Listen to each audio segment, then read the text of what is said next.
So I've been selling on eBay for almost 5 years, and if I could go back and speak to my beginner self and give them some advice on how to improve their eBay business quickly, this is what I would say. Lesson number one. A couple of years ago, I went out and bought a massive private pick. So much so that when I brought it back to the house, I was just completely overwhelmed by how much stuff that I'd bought. And I actually didn't list anything up for a couple of days. I sat back and looked at everything and I thought, geez, where do I actually begin? It was at that very moment that I set myself a golden rule. It was the 48-hour rule. So basically for myself, if I was to buy anything out in a thrift store, flea market or garage sale, I would have to go and list up those items within a 48-hour window of having purchased it. If I didn't get it done within 48 hours, I was to ban myself from sourcing until I was able to draft up the listings that I bought from the previous haul. This actually sped up the process in me being able to get things listed and live onto eBay. It allowed me to make more money and obviously getting sales to come through, and it meant that I was able to not be stressed and overwhelmed by buying too much and creating horrible death piles. Lesson number two. I used to think that if I was to list more, I would sell more. And to a degree, I was kind of right. But what I found was I was ultimately spinning my wheels because I was going out and buying anything and then feeling like if I was to play a volume game, that would generate a volume return of sales. Now, unfortunately, it wasn't as profitable as it could have been because I was wasting so much money of that profit that I was making by sinking it into stock that I should just never have been purchasing. So for lesson number two, when you're out there sourcing, just really stick to quality items only and just say no to the bad stuff. Say no to that slow selling bread and butter stuff because it's the quality items that actually turn over the money for you.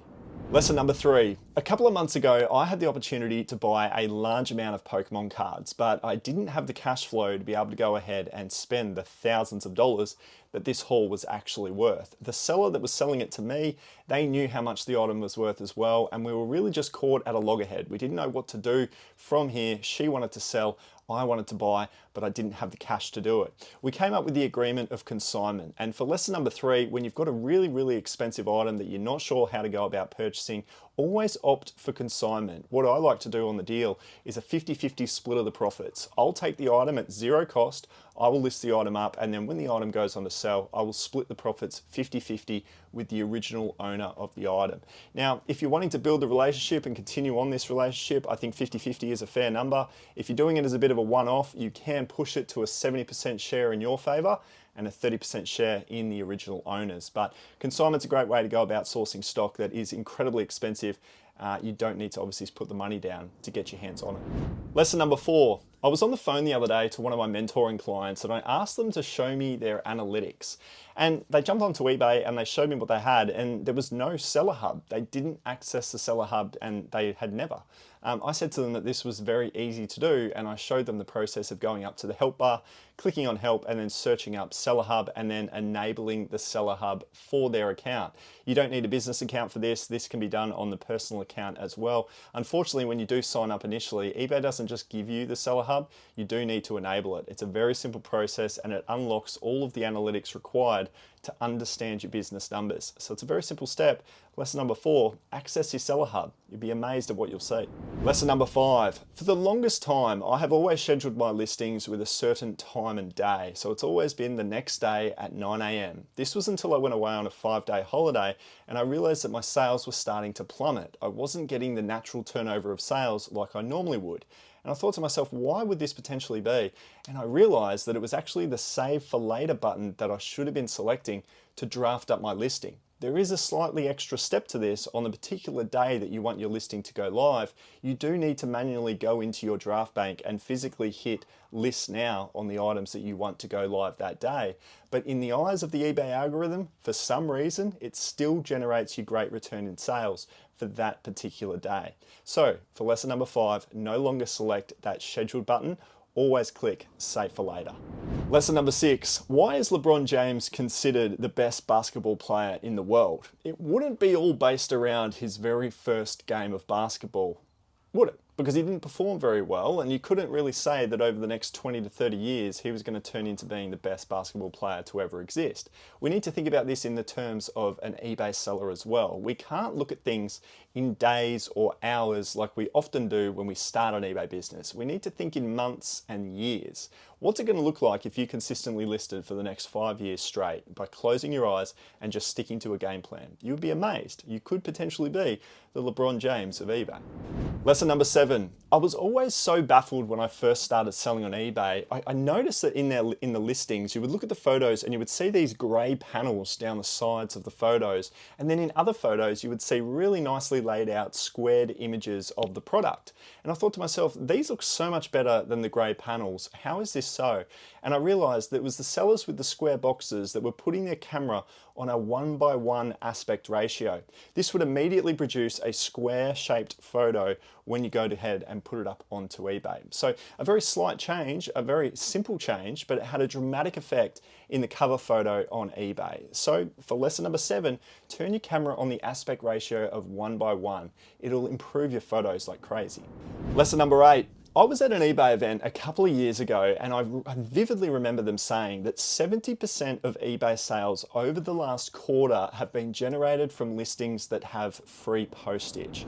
And for lesson number 9, free postage does not mean free postage. This is one of the biggest questions that I get asked as a YouTube eBay seller.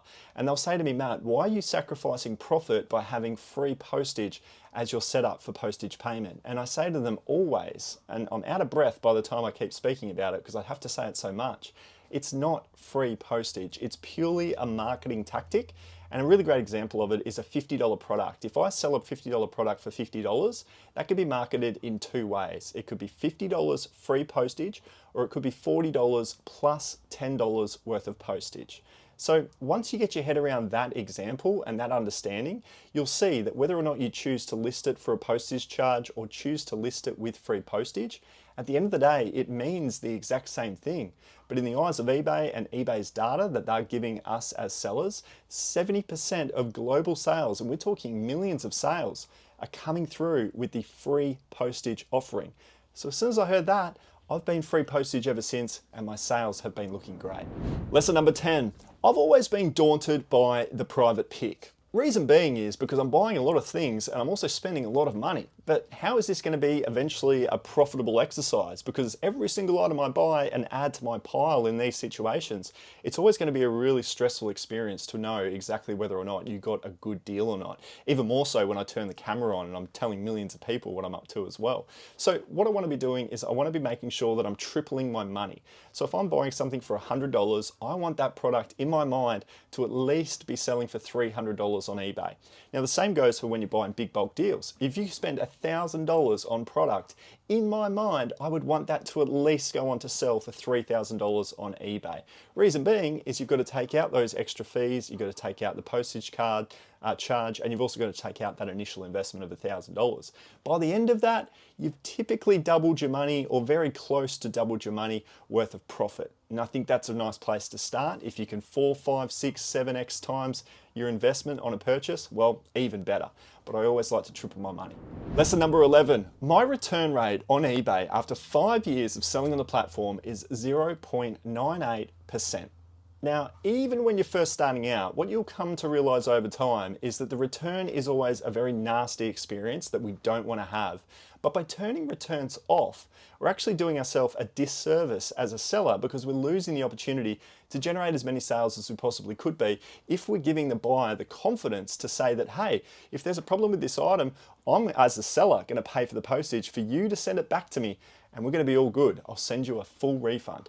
Now, that only happens 0.98% of the time, but I get a ton of sales because I offer it. So the net result is a really great return in your pocket for offering the returns. So for lesson number, what are we? 11.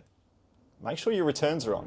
Lesson number 12. Did you know that there is an opportunity for you to be able to customize the overview page and your active listings page on the eBay Seller Hub? Remember how we were saying that we could enable the eBay Seller Hub?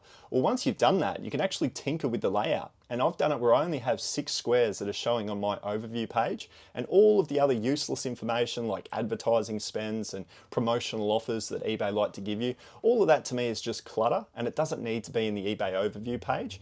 So I go ahead and I click the customize table and I toggle off all of the necessary ones that I don't want to be seeing, and then I get a nice clean look at just the 6 core pieces of information that show me all of the necessary information for my eBay business. I do the same on the active listings tab, and I get rid of that clutter and I simplify the game when it comes to looking at the data. Lesson number 13. If I asked you this question, are you profitable on eBay? Could you? And you don't have to say yes or no in the comments, but could you say whether you are or you aren't? Do you actually know what your bottom line is? I've always believed in tracking your finances, even from day one when you're very first starting out. And over time, we've been able to build a piece of software that actually alleviates the stress of this. There's just a template which we call Flipped It, and you can add in all of your information. And what it does is it tracks your actual profit. So eBay will show you all of your sales volume, but Flipped It actually shows you what your profit is. It takes into consideration everything. All of your eBay expenses, including the death pile, all of that stock that you bought in that big haul that you got overwhelmed about that we were speaking of earlier, well, that's represented in Flipped It as well. So for lesson number 13, I really think that you guys should be checking out the Flipped It app. We've got it up for grabs. It is linked in the description below. Lesson number 14, researching items to sell on eBay can actually be a pretty stressful and tricky old time, but there is actually a really nice and easy way to go ahead and customize your filters on the eBay app so you can get a really nice, easy representation of the product that you're searching up. The way that I like to do this is I click on filter and I scroll all the way down to the button that says customize. And then from there, I'm searching via the highest price first so I can get a good look at the comps on what the most expensive item is when I go to search it. The lockable filter allows you to get this search every single time you type something into the search bar. The other 2 things that I like to filter out is 1, obviously solds, but 2, condition, and 3 is item location within my own country. Once I've filtered out and locked those settings in place, researching becomes a breeze. So for lesson number 14, customize your filters on the eBay app. Lesson number 15, I used to be so scared to get on my mobile phone in a thrift store and think that every single eye suddenly turned on me. I had that feeling when I first started out. Over time, I didn't get as stressed about it because I realized that, hold on a minute, people actually don't really care. When I go into a thrift store and I see somebody on their phone, do I think anything of it? No. So the chances are they're not thinking of it anything either. So if you've got these filters locked out on your phone, you can actually go in there and pretty quickly search up for something. And that is the secret. Not buying just because it's cheap, actually spending time in these locations with your eBay app and the eProfit calculator to go ahead and do your research on the items before you go ahead and buy them. Now, sell-through rate and average sale price are 2 of the most important things for your research. I've created an ebook for you guys that really explains all of that. It's totally free, it's linked in the description, and I think it's going to help the newbies out there a lot. Lesson number 16. Here's something else that you can grab for free that's going to help you when you're outsourcing in the thrift stores. It is the eProfit calculator that I alluded to in the previous lesson. This is a great tool for you to type in your postage costs, your buy price, and what you think the item can go on to sell for. And then this app, this free app that you can download, will give you all of the removal of the eBay fees, and it will give you your complete net profit expectation. So you can go to the checkout, you can go ahead and say, yeah, I'll buy this item for whatever it is, because I know that I've done the research to see it sell through really well, and also for a price that I'm going to be able to profit on. So for lesson number 16, grab the eProfit calculator. You'll thank me later. Lesson number 17, I was at the flea market, I reckon about 2 or 3 years ago, and I saw this Batman figure. I'll vividly remember this story. I saw this Batman figure and I said to him, would you take 50 bucks for it? And he instantly said yes, absolutely. Now, I knew that this item, the reason why I said $50 was because it was worth 200. It was a $200 figure. I was going to be stoked to grab it for 50 bucks. But what I was shocked about was that he said to me after I'd bought it, he goes, can I ask why you wanted to pay $50 for this item? Because I'm trying to sell it here for $10.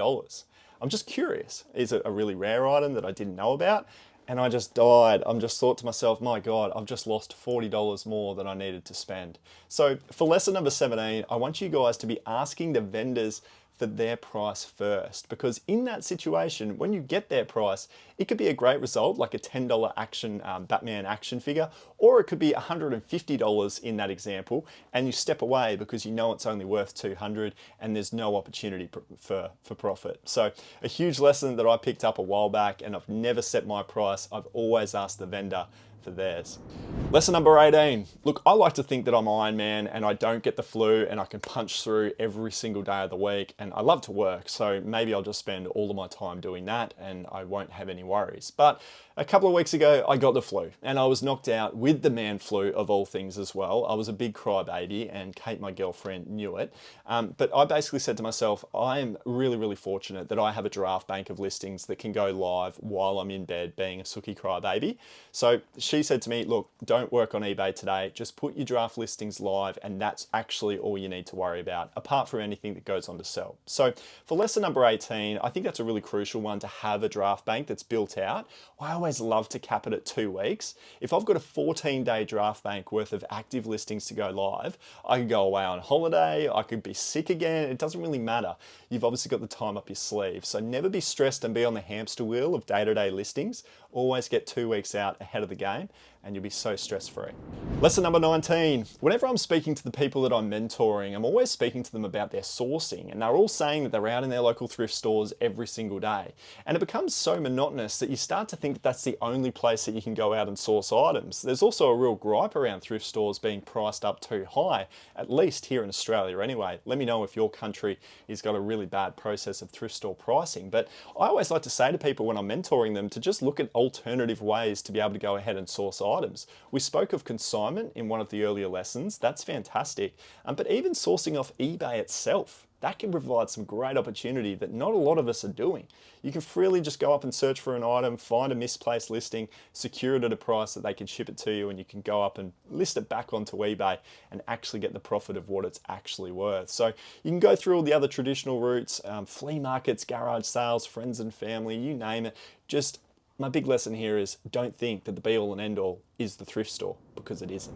Lesson number 20. Remember how I was saying that I was at that eBay event and I found out about the 70% free postage? Well, I've also found out another statistic here. It was the title team at eBay. The title team said that you cannot use bold letters in your title. And I was shocked by that. I'm not talking about just the single letter.